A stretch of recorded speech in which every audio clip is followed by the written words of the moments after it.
Hello everyone, how you doing? And welcome back to Skye and Evan in the morning.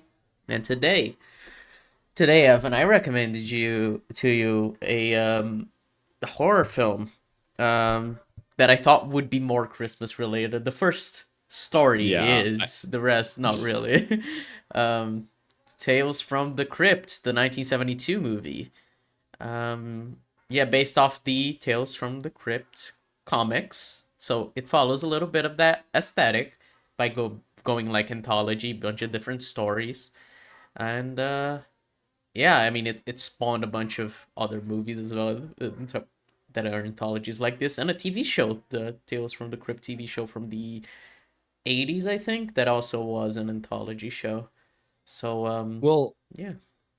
the way that it's put together felt to me like a TV show. It Yeah. felt like a bunch of short, almost like just a seat, like 5 episodes of TV, just Yeah. little 20, Well, it 15 to 20 almost minute episodes. felt Just like one of those movies that have a bunch of guest directors. Like, you direct this story, you direct this yeah, story. yeah. Obviously, it was one director only, but I don't know. It was But there's different interesting. ideas. The stories are unique. The Yeah, characters are I unique. think it has a very clear sense of morality, like underlying morality under them, like the whole point.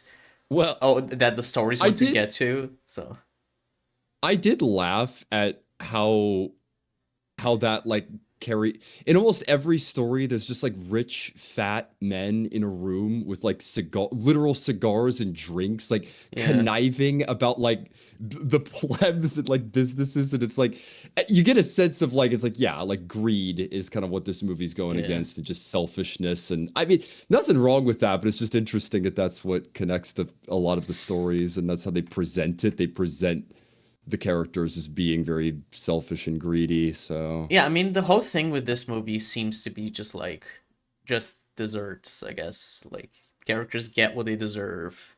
Because yeah, like, oh, they do one bad thing and that like causes them to die in a somewhat related way. It feels very it feels like a TV show. It's kind of crazy. Like if the like a Final Destination almost type of thing. Not because their deaths are super elaborate, but like having the like poetic irony of what they're doing, the bad thing they're yeah. doing cause their own demise. I think is actually interesting. I don't know. Well, that's why these feel like just little stories. Hmm. It's just it's an anthology that feels thematically connected, Yeah. where just something, an idea connects these characters, even though they have different stories. But also like the sense of horror that they draw on. It's usually like causing pain to other people, or like it straight up just opens with a murder. Someone Yeah. just kills their husband on Christmas, basically, and I Santa wish I comes to wish kill them. they had shown more about her decision to kill him.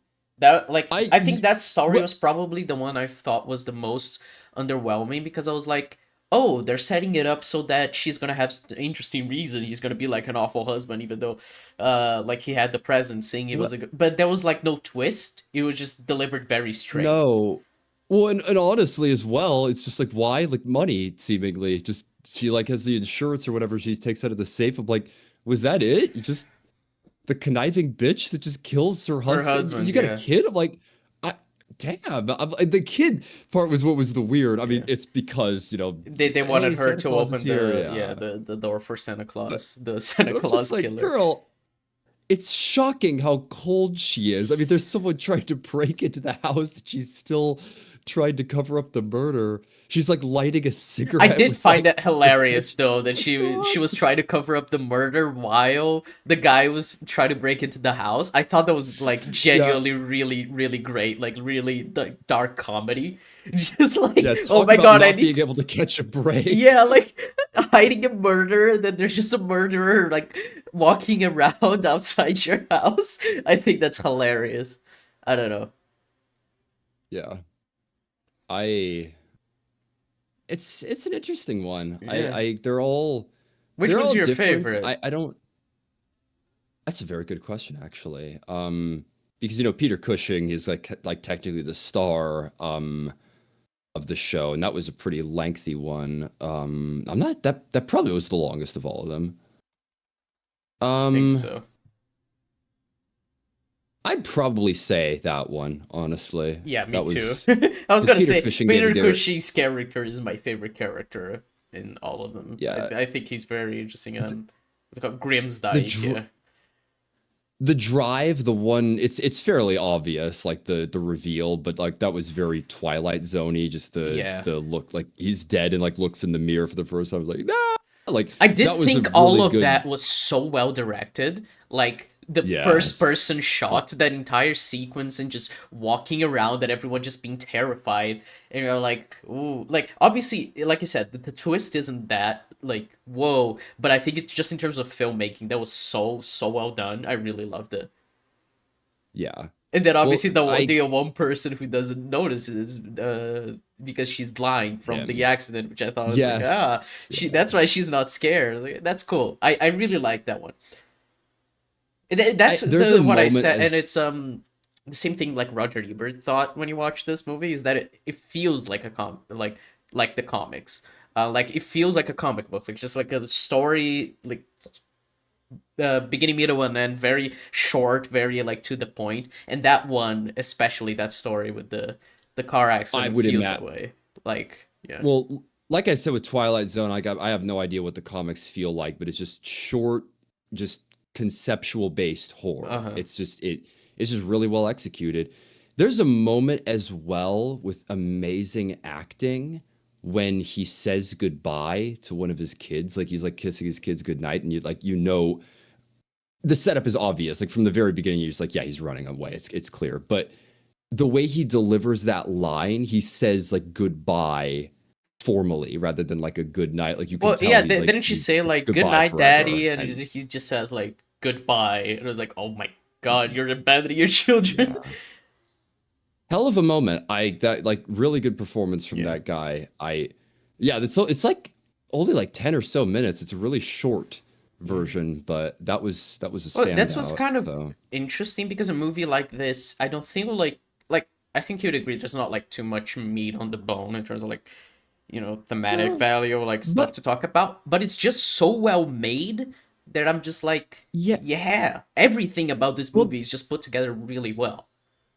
Well, the plainness of it, like one of the things is there's a scare where like the evil Santa almost gets through the window and reaches out the hands like and like I jumped when I got that. It was one of those things of like what did it surprise you? I'm like, no, it was just a plainly good jump scare. It was like Yeah, like and the whole movie's like that where it's just really well made. It's not it's again with the meat on the bones. It's like what is this just a bunch of anthology stories, but yeah. it's really well directed and all of the stories are interesting and stand out like Twilight Zone or any number of other series like this. So yeah. Yeah. Yeah, it's directed by Freddie Francis, and people he's actually, well, at the time anyway, he was very like well respected in terms of like horror movies he's made. So I am curious to watch more of movies he's directed.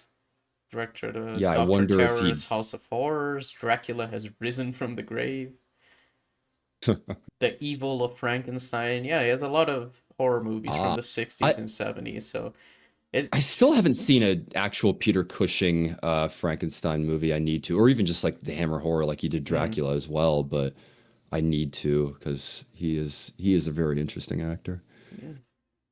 Um,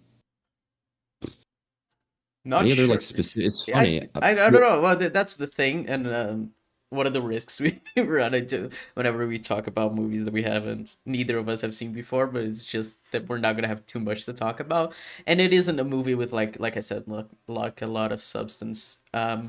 But it's a good Yeah. movie. Well, I would recommend it.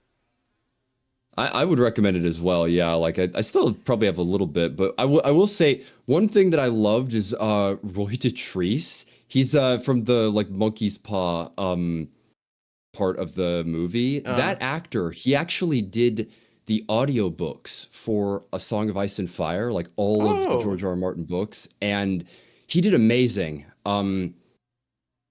It's just one of those things. Like it's funny. Like he actually has a cameo instead of Game of Thrones. He has a small role that he plays, and it's cool retrospectively. But I this is one of his most prominent movies that he's in, and it Mm, was just cool seeing Roy Dotrice on screen. So, yeah.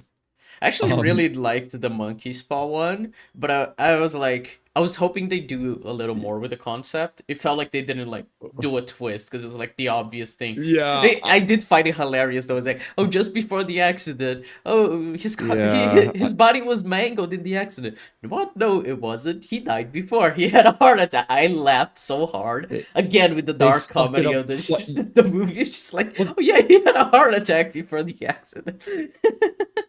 they fuck it up twice. And I gotta say, that motorcycle. There's a poster of this movie Oh with yeah. just the guy with the motorcycle, the skull. It's amazing. But I just love that. I'm just like, yeah, like a motorcycle like guy with like a skull face gets him killed on the road. Like that's the monkey's I paw. don't know, Like it I feels like such a like what funny, like obvious interpretation of death. You know, like yeah, the death, like death personified. It's just like, yeah, just a guy in a motorcycle with a like a skull helmet. That's how he dies. this this is the thing with movies that I've talked about. I talk about this especially with music, but the word I like to use is bold. I Mm. love bold movies that just go for it conceptually. They'll have something. It's like, is that weird? Or like audiences gonna like that? It's just like, who cares? It's like it's cool and interesting, and I'm gonna have it. Yeah. Like Noah Hawley does that kind of a thing all the time. He'll just throw in things that are like they work for him. And what else do you need as a filmmaker? Yeah, I mean, yeah, there is a very interesting case to be made about like movies not being made for audiences, but being made for, the filmmaker, the story that Yeah, the they want artist. to tell. Yeah, Exactly. yeah. Which I do think is a much better way of making movies than just making movies for an audience. Because if you try to satisfy the audience, um, you're trying to read people's minds. You're trying to give them what they want, and you're not really like expressing yourself artistically. Which is why how you into like come out with like a lot of movies like current Marvel that just feel very soulless, just like doing for like Well, so I've The talked Disney about live this action too. remakes, like where you strip away Well, every single hint of originality or artistic expression. and what Sean Baker talked about in his Oscar speech of like the $10 million Mm, movie, like that's your alternative, right? Like make something really cheap, but also like I saw the TV glow. I'm like, I want mid-budget. I saw the TV glows, like people with a really unique vision, but enough of a budget that they can do cool shit and anything not they have to like want, make a yeah. moody little neighborhood like horror or like because the art movies that get like Oscars of like where are action movies with a really sense of I mean legitimately like who are like Edgar Wright like someone like Edgar Wright nowadays like Mm. who makes action movies that are really stand out and David Leitch, I guess. entertaining. He did Yes, Bullet yeah. Train. He did I, Fall and Guy. the Fall Guy, yeah. On the right, veteran stuntman, I guess. Yeah. John Wick kind of got a little out of hand, but I'm like, who else? I don't know. I like give more filmmakers more of a chance with more budgets, I Mm. say, because Well, they can it's so funny. Um, I don't remember if we said this on the podcast or if you just talked about it, like not recording. But Joker is a movie that cost $50 million and grossed a yes, billion. It's an R-rated movie. yeah. Well, They just like Todd Phillips. Just you want to make a like this like taxi driver inspired story with Joker? Fuck yeah, go ahead. And they gave him like a good budget. $50 million is like very, very good, and he could do anything he wanted. Obviously, then things went out of hand with the second one, but and it grossed $1 billion. It's like, oh wow, when you take like artistic chances, these kinds of things actually work out.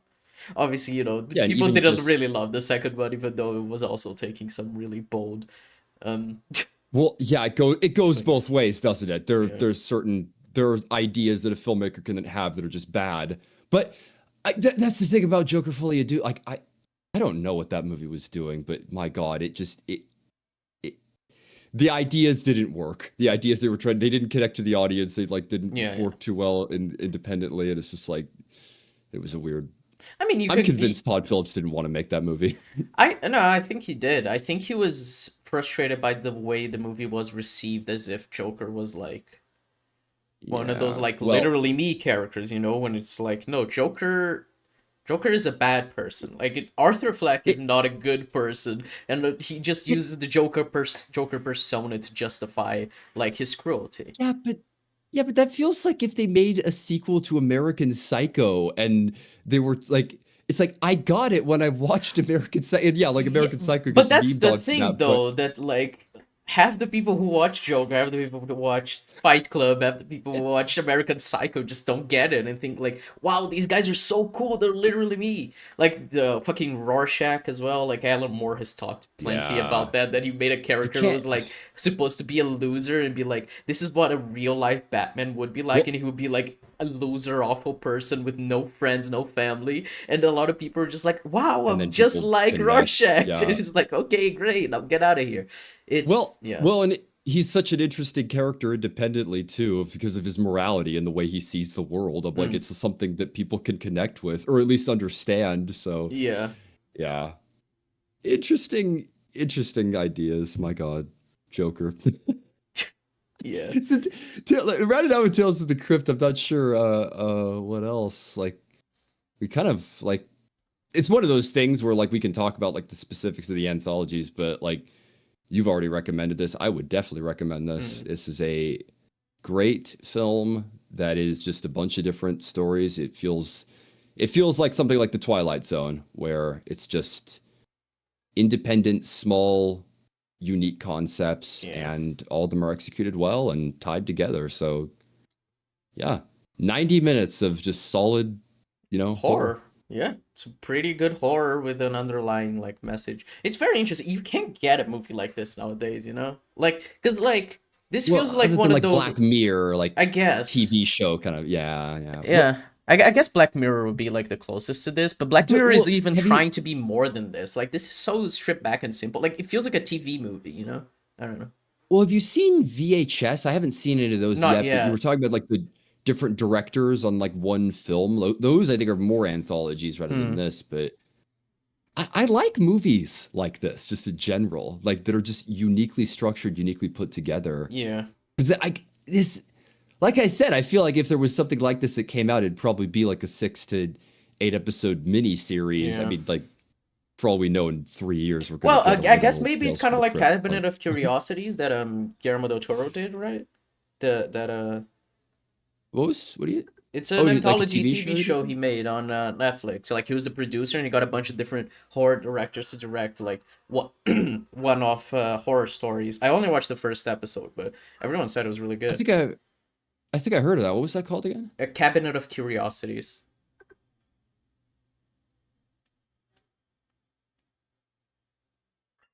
Ah, yeah, yeah, yeah. Yeah, I did mean to watch.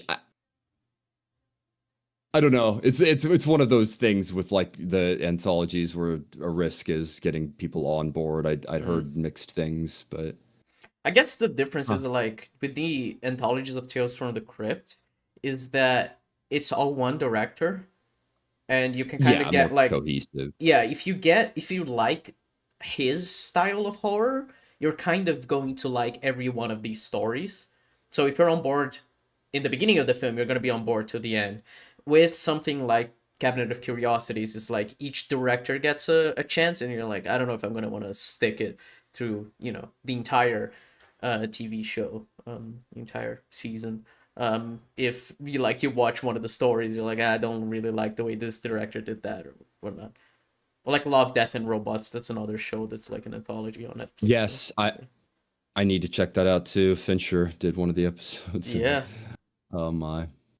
So yeah, I don't know. It's All right. interesting things to be said about anthologies like this. I mean, just like Fargo, which is an anthology show as well, um, which we've talked about before. But like of having like these separate stories, but made like part of the same story somehow. I find it a very interesting concept because you're not tied down inherently to like It's wanting to keep continuity between like a lot of these things or like having them be connected, but having an underlying theme that connects them I think is a lot like very interesting. well, now that I'm thinking about it here, it is a little bit like Haunting of Hill House, isn't it? Like separate people like going separate ways and having a separate story or something that happens to them, but they're connected and they Mm. meet up and their story ends together. Like, yeah, it's The TV huh. show, not the book. The book is not like that, Yeah, but yeah. yeah, Um, yeah, I mean, in a way, I think the TV show does more with like their ending than this. This is like, oh well, guess you're going to hell. Which, that was a hell of a shot. I always love those fake fallings or like the backgrounds in cars. Like that was an amazing mm, shot of just the pit of doom. yeah, it's like, what is this? How Uh, did we get here? And then you just like, but you fire down a pit. It was like, okay. I don't know. To be fair, it was very cathartic seeing these rich assholes get their just desserts. So you know. well, the last thing, by the way, the guy who got embalmed. So it's like, was it just because she did all that, right? But I'm like, it was him who was sent to hell, right? Like, what was the deal with that? Like, Oh am I right, yeah, no, mistaken? no, yeah, you're right. No, he. Oh yeah, what was his thing? I mean, he was rich, and then he was going to declare bankruptcy, and then yeah, Yeah, it was yeah, his wife. You're right. yeah. He was the one. I mean, obviously, from the his dialogue and everything, he didn't seem like the greatest guy, but Yeah, but like he's having to sell like he's considering like selling out or like, like putting his business first or something like that. When you look at his house, it's like, yeah, like probably not the greatest guy in the world, but like the rest of it these was people are funny like because straight up yeah, like it evil. was Like the called guy from the like Peter, it was all caused by his wife. You're right. That's very funny. yeah. The other people are more direct. I'm like, Yeah. especially the guy with the Peter Cushing. I'm like, it's fucked up what he does. Like, but yeah, that is a little weird. All right. Yeah. Yeah, I think that's kind of we've a little bit of a shorter discussion, but I would definitely recommend this. This is on I think this was on my list actually because of Roy Dotrice, because I was just curious to see a performance with him. Hmm. But this is a nice little horror movie, and I'm like, we've talked about this, but like somewhat vague. But yeah, just 90 minutes of great little small horror stories, thematically Yeah. connected, And and it yeah. honestly such amazing special effects and makeup, like all of it just really really good. Yeah, like well, this was It's back straight in up the just back. 70s horror, like 70s 80s Yeah, horror where you're just like fuck, everything it, was handmade and it doesn't need to look real. It just yes, looks good. it's Like the blood in this movie is all like red paint clearly, yeah. but I'm so in for it. Well, it's the same with the cinematography. It reminds me of like Taxi Driver or Invasion of the Body Snatchers. I'm like, it's just back in the day when just film just looked cool and old Yeah. and like plain was like the standard for plain has dropped off in Yeah. in recent years. Everyone associates it with like glossy The glossy streaming looks, gray but I'm like, Netflix bullshit. uh, not here. Here, this movie looks great. Yeah. It's just Well, it's kind plainly of what I great. said. You can't get a movie like this nowadays. Like, of just like, you just get a director, give him a small budget, and he just makes a bunch of really cool horror stories with really cool, like, special effects and makeup. Like, nowadays, you kind of need to, like, blow people away for a movie to be made. You know, like, and it Well, would yeah, go and direct to to get streaming, and it would look glossy and shit because Netflix wants to make it more marketable, you know? Like, I don't know. That's what I've been saying is that my brother and I are actually planning to write a screenplay here soon, and we're like we have no idea like if we sell it or anything like that. But it's one of those things like I what I have it can't be made with like 20 like 10 to 20 million dollars. It's got like a lot of like fights and like action in it, but it's not necessarily an action movie. But I'm like, what would I need? Like probably like 60 to 80 million dollars, and it's an ensemble piece. But I'm like I feel bad for people that want to make interesting, bigger scale stories, and they have to Mm. be like, can I even afford this? It's like, yeah. The long and short of the discussion is I wish there were more movies like this where people just were given what they need and they Yeah. just let the creativity flow because give the filmmakers control, and they'll do great things. Yeah, it is interesting. I love to watch Red Letter Media, and they, my favorite thing from them is Best of the Worst, where they watch, B movies Yeah. and make fun of them and everything. And I think one of my favorite things is seeing like these movies as like a time capsule of just like this is how movies were made at the time. Even like one of those movies that people recorded with a fucking camcorder and it was saved onto VHS and then fucking recorded onto a DVD that became a Blu-ray and it looks awful. Like there's still so much Well, effort involved in a lot of like the practicality of stuff. The practical effects, like they usually blow you away when you're watching Best of the Worst. well, Like the films they're this watching. It's is crazy. this is a thing that's interesting to think about. Like, why is the this like slop at like and the Marvel like Netflix look and all that? We all know the cliches, but I'm like, why is a lot of that happen? Like corporate like interference, right? And Mhm. like affecting and like big studios and stuff like that. That's one factor. But another one that's just dead simple, it's a lot easier to make a movie Well, nowadays. exactly. I was The gonna say, cameras are like, better, the the barrier CGI. for entry for movies got so much lower that it has made the low budget, like those, like, no budget, you get your mom's camcorder and you go shoot a movie with your friend in a fucking attic. Like, that type of movie, it's just like, it was so much better than it is nowadays because nowadays you can make anything on a computer. You can record anything in Yeah. 4K with your phone.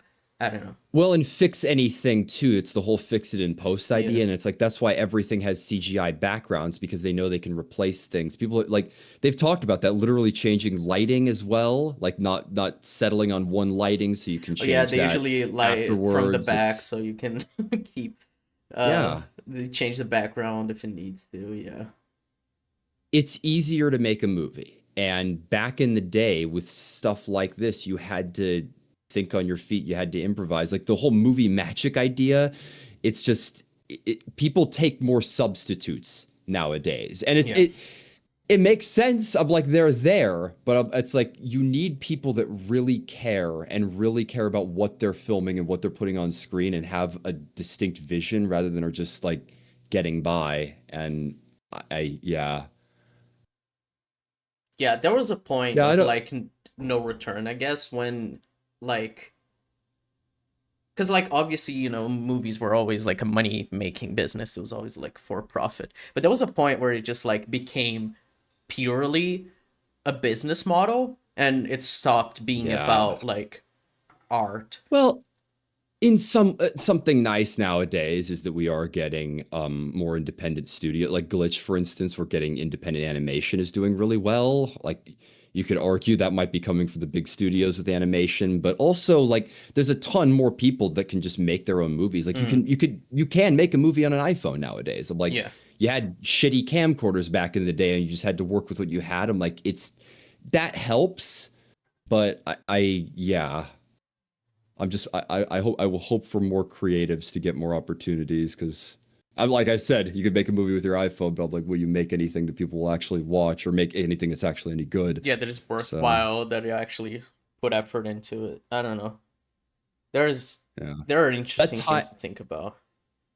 but that time capsule thing you were talking about, of like the a movie from the 70s, usually even if it's not that good, you'll be able to tell that they cared, they put in Yeah. the effort to make something and put something on the screen, and yeah.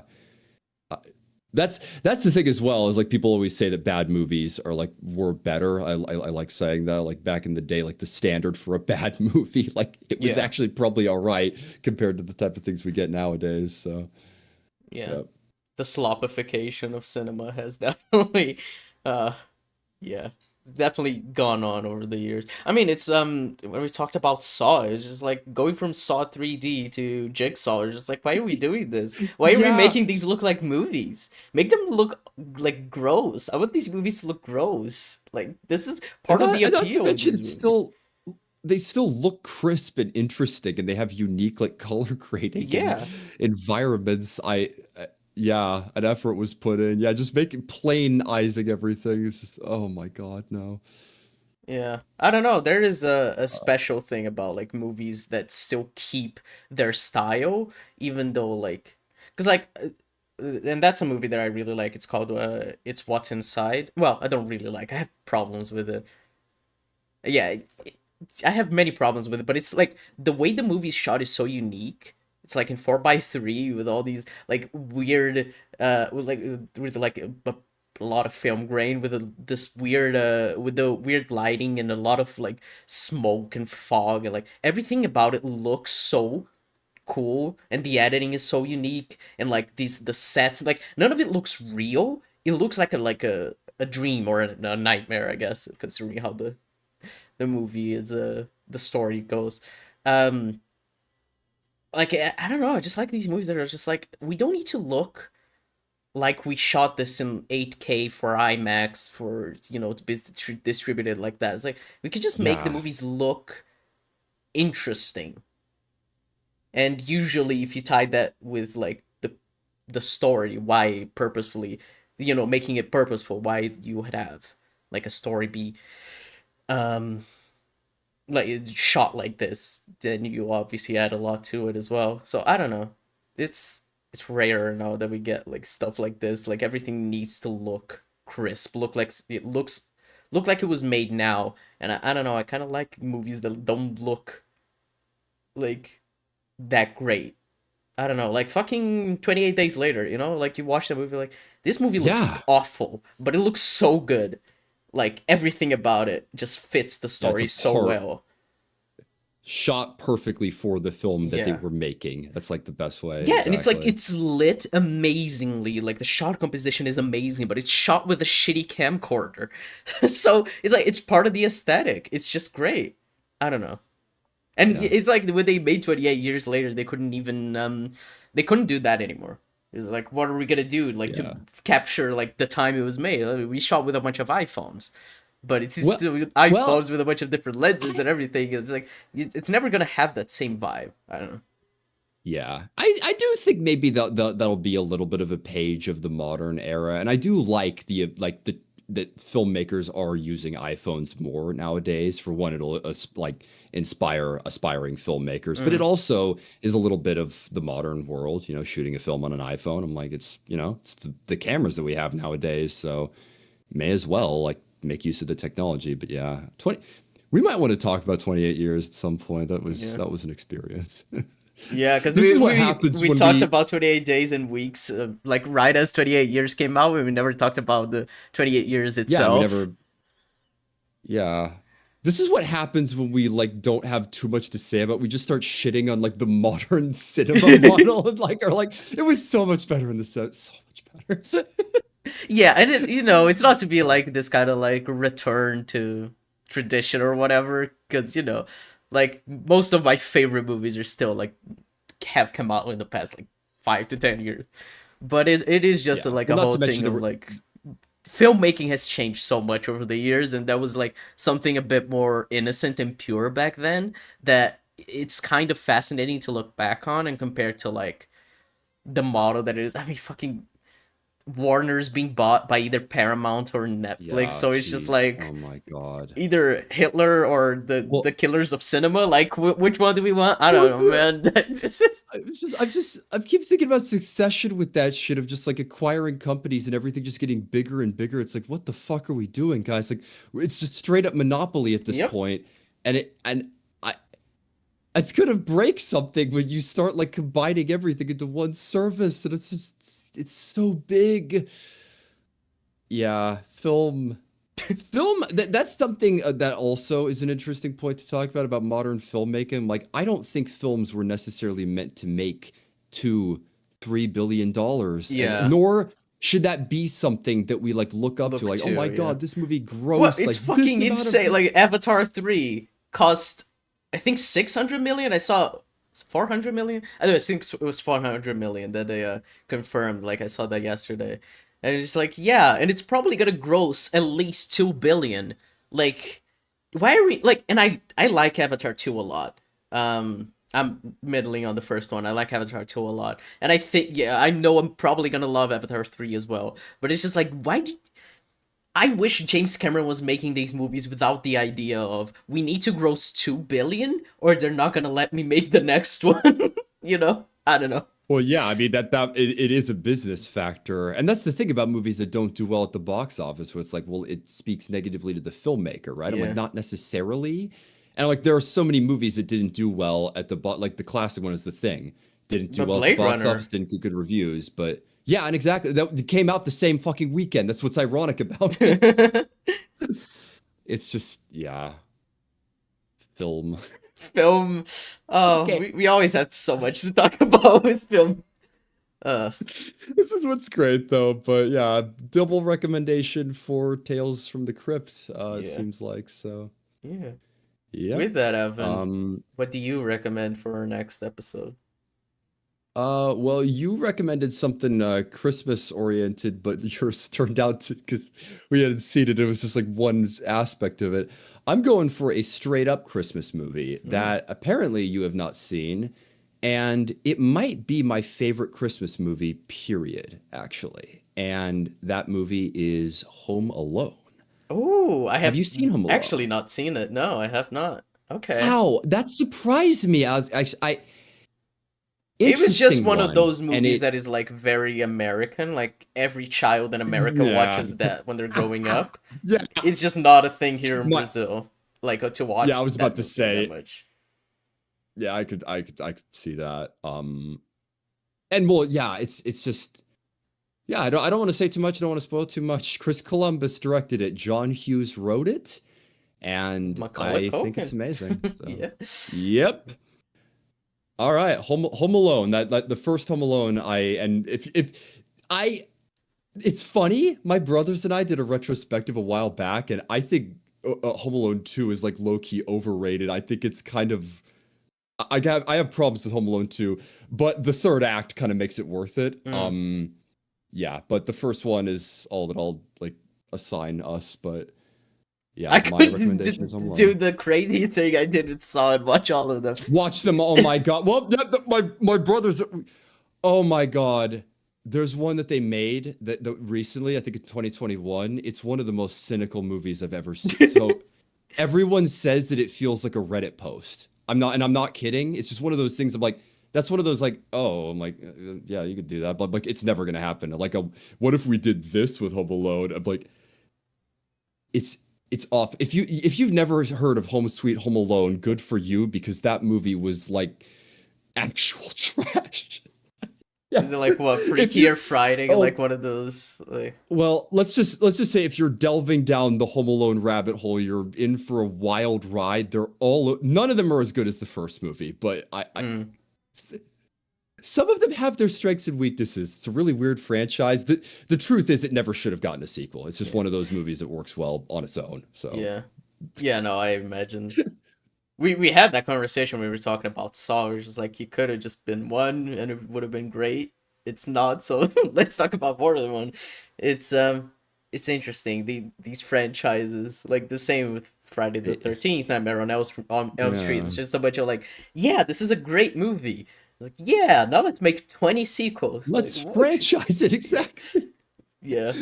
But it is so Yeah. funny when you can compare you compare like the franchiseification of movies in the 80s and 90s compared to now.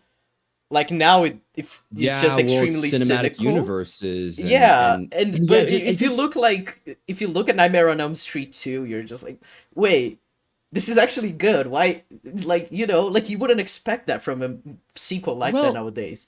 Like fucking well, as Black well as Phone that, 2. just I have not seen that yet, but why did we make a Black Phone 2? You well, know what I mean? well, that's the other. I'm like, I don't know how many of those is that because Scott Derrickson and the oh man, I forget the guys who works them who writes, but is that because they wanted to make that film, or was it just Or one of those like, hey, the first Black Phone worked yeah, out, like like let's just make Jason another. Blum was just like, yeah, I don't know. Yeah, even 28 years later you could say that, but I'm just like I don't know about film because like I that screenplay that I mentioned that my brother and I have, like I have ideas for a sequel. Mm. And it's what like you haven't even written the first, but I'm like there is a direction I want to go and I have Yeah, ideas for a sequel to my own story and I'm like I don't know how many sequels are made because the filmmaker wanted to make the sequel, did they just yeah. make another one? Like Die Hard's like that too and Lethal Weapon again Die with the Hard, yeah. 80s versus where we are now like yeah. But I've heard like some of the Die Hard sequels are good too, so it's like I don't know. It's Well, interesting. what's nice about sequels like that is I'm like, why did they make another one? I'm like, to make another one. I'm like, the movies kind of treat it like that. It's like, how did this happen again? It's like, exactly. It's like, yeah, it is weird that this keeps happening. So, yeah, yeah. The Home Alone. If you want to go down that rabbit hole, be my guest. But Yeah. the first one's great. That's Home Alone is what I'm recommending. So yeah. All right, Home Alone it is then. All right, folks. Well, thank you very much for watching. Um, uh, I hate doing this, but yeah, if you liked, give us a like and a comment. Like, comment, Subscribe. subscribe, share. Yeah, if you're watching on a Spotify or Apple Podcasts, follow. If not, you're watching on YouTube, subscribe. You can get access to these episodes a week earlier than they are released publicly. If you are a member on YouTube or Patreon, and I think that's it. I think that's it. Okay, Yeah. I hate shilling. To shill my I'm gonna take a turn to shill, by the way. Oh yeah, your I am video's working close, on right? yeah. So it's funny, I'm like it I finished the visual editing, so I have no idea how long it'll be before it's done. There's a couple of sections I actually need to add and like ADR and stuff like that. But um the most of it is put together visually. The only other thing is like quotes and polishing it up, but oh my God, I can't wait to show you a full draft. It's gonna be great. I do think it's probably better than my original video, and it's a great companion piece to that video. So it's look forward to that soon. But visual editing is done, and I'm well at work on another video. So check Hell out yeah. check out Slow Horses if you want to watch my video. But that's what I'm working on right now. So yep. Yeah. I have started compiling notes for a new video as well, but I'm not gonna say what it is or whatnot because there's Yeah. a chance I might not even make that video and focus on another project. Who knows? Yeah, she's got an idea, and I'm curious. Like we haven't talked about it all that much, you and I, but yeah, she's cooking something. She's got something. So yeah, All it's right. All right, folks. We'll catch you next week for Home Alone. Yeah. Bye-bye. catch you later. Merry Christmas. Merry Christmas.